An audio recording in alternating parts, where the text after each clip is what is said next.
From Hollywood, it's time now for...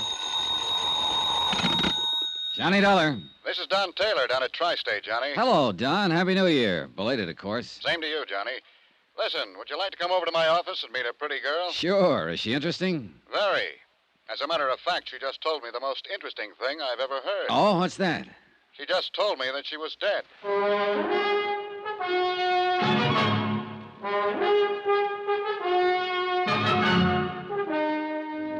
Tonight and every weekday night, Bob Bailey in the transcribed adventures of the man with the action-packed expense account, America's fabulous freelance insurance investigator. Yours truly, Johnny Dollar.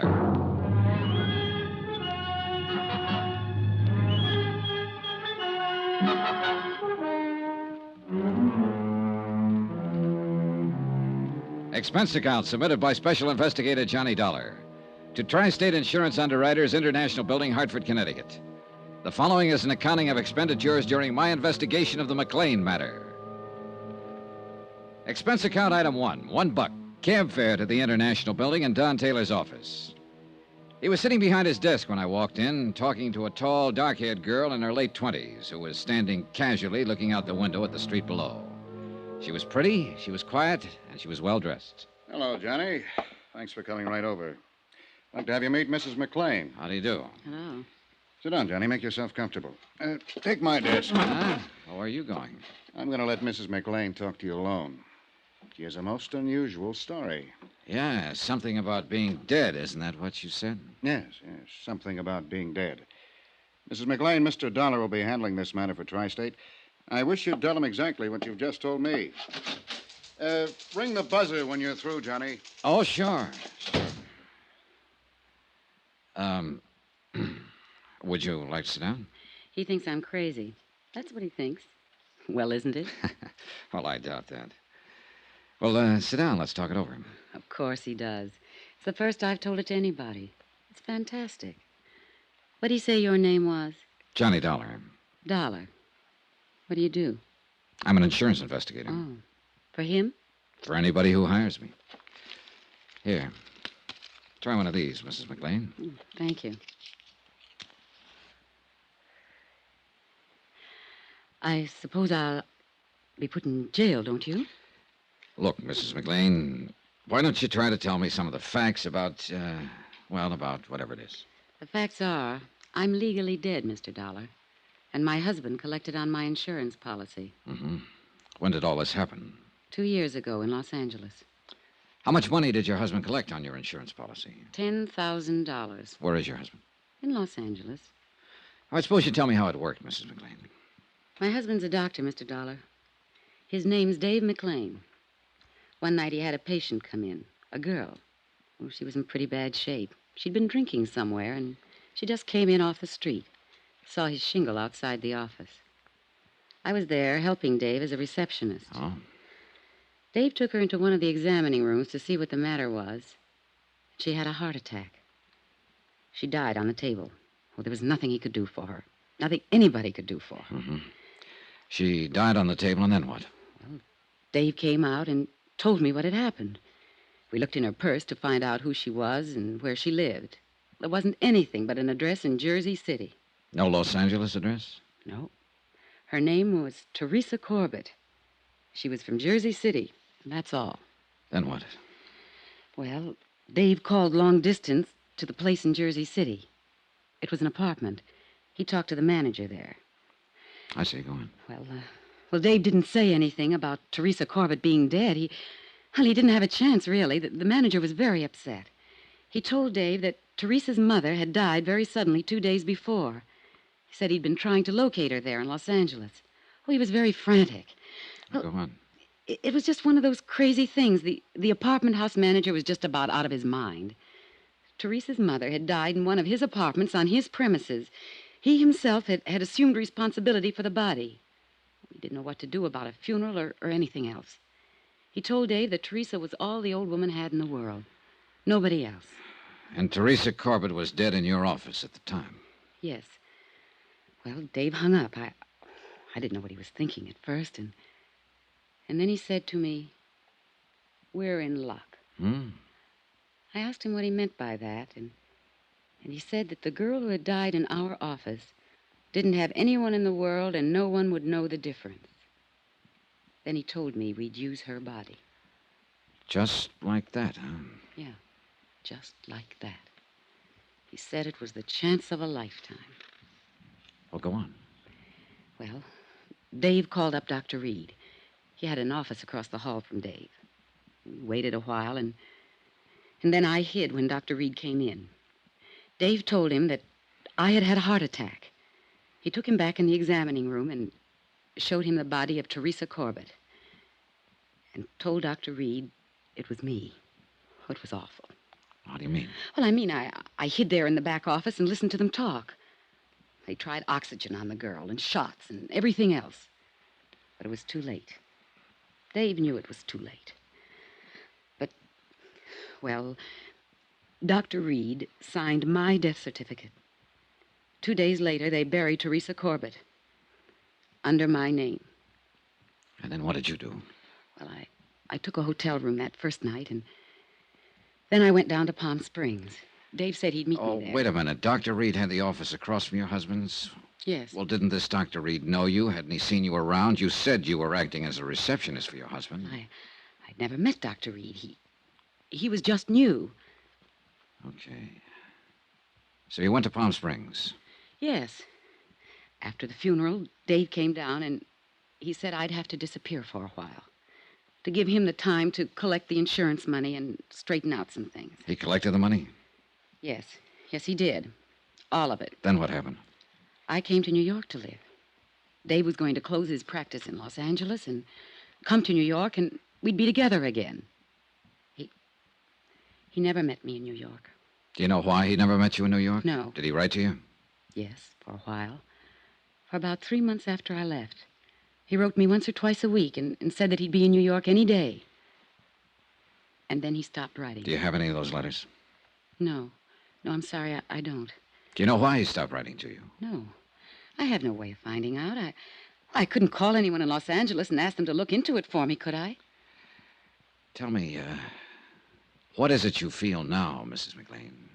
What? Well, just what is it you want us to do? Well, I don't know. What do you do in a case like this? I've never had a case like this. Why did you come to us? Well, I've had this thing on my mind almost 2 years. It was wrong to begin with. It's wrong now. I suppose it's because this insurance company was wronged mostly. My husband and I cheated them out of $10,000. At least my husband did. What about this Dr. Reed? Well, he didn't have anything to do with it. I mean, he just signed the death certificate, but he didn't know the You difference. sure about that? Quite sure about that.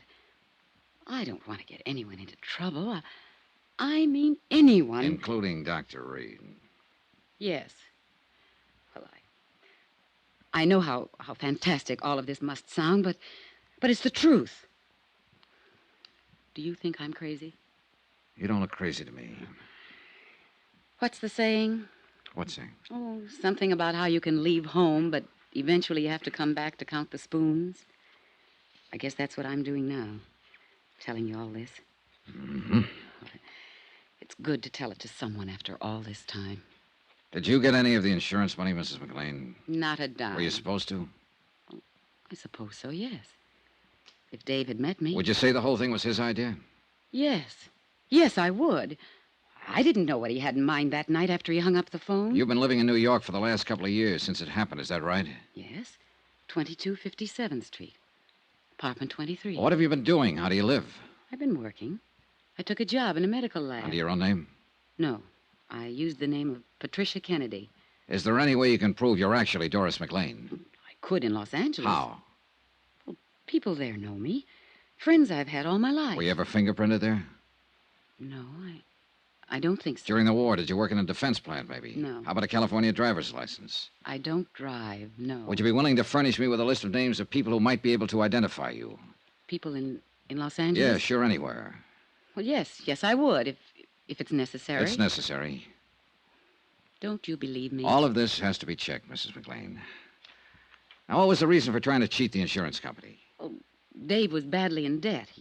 He needed so many things that, well, It seemed a good way to get them without too much trouble. You mean burying a girl named Teresa Corbett under your name? Yes. A girl without any family anywhere, with a mother who died 2 days before. Yes.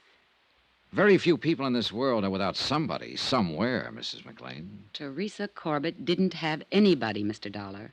I know that. Do you know any more about her than what the apartment house manager said on the telephone to your husband? No. Do you remember the name of the apartment house manager in Jersey City? No. The address? No. Is there anything else you'd like to tell me about all this? Well, I can't think of anything. No. Before I ask Mr. Taylor to come back in here, I want to ask you again, why did you come to the insurance company? What? Why did you come here to Hartford to the insurance company? You asked me that once, and I told you. The insurance company were the people that were wrong. Now, look, obviously you've been living and working in New York and getting along. No one knows anything about this. There was no need for anyone to know anything about it. No need for us to know about it. Now, you'll pardon me, but you don't seem like the type of person who wakes up one morning with a big pain in the conscience. Not at all. Now, you sat here and told me about your husband, how your husband thought of the idea, how your husband hung up the phone, how your husband called in a Dr. Reed to sign a death certificate, how your husband handled every detail, all of it. Not you, Mrs. McClain, your husband. He's the one you want us to get, isn't he? Yes.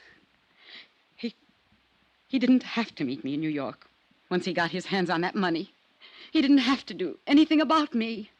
I was dead on paper, and I couldn't go back. I buy a Los Angeles newspaper now and then, and I saw a notice yesterday that he's going to get married again. I see. But I'm still his wife. He tricked me. You helped him to do it. Who's he going to marry there? I didn't recognize her name. How old are you? I'll be 30 next June. I'm going to ask you something else, Mrs. McClain. Have you ever been in trouble before? No. Well, you're in trouble now, if all this is true. Well, it is true. Now, I Would just you be willing told to sign a statement in front of witnesses containing all the information you've given me here today? Yes. Yes, I would. Okay.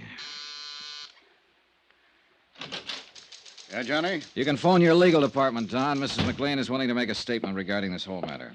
All right. Mrs. McClain, you can make your statement in front of Mr. Taylor and whatever witnesses he wants to use. I'll see you in about an hour or so, Don. Good. You're all through with me? No, there's one more thing, Mrs. McClain. You realize that if what you've told me is true, both you and your husband will be criminally charged? Well, yes. Yes, I realize that. Oh, Johnny, for heaven's sake, you're trying to scare us. I just wanted that part understood. I'll see you. Johnny, wait a minute. Don't worry. I'll be around. Plenty.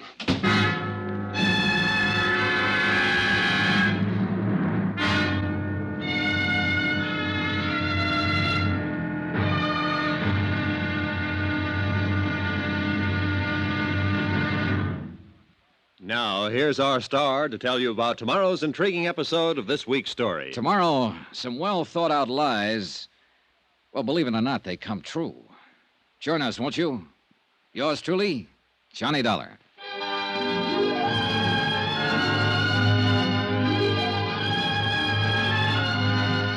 Yours truly, Johnny Dollar, starring Bob Bailey, is transcribed in Hollywood. Written by John Dawson, it is produced and directed by Jack Johnstone. Be sure to join us tomorrow night, same time and station, for the next exciting episode of Yours truly, Johnny Dollar. Roy Rowan speaking.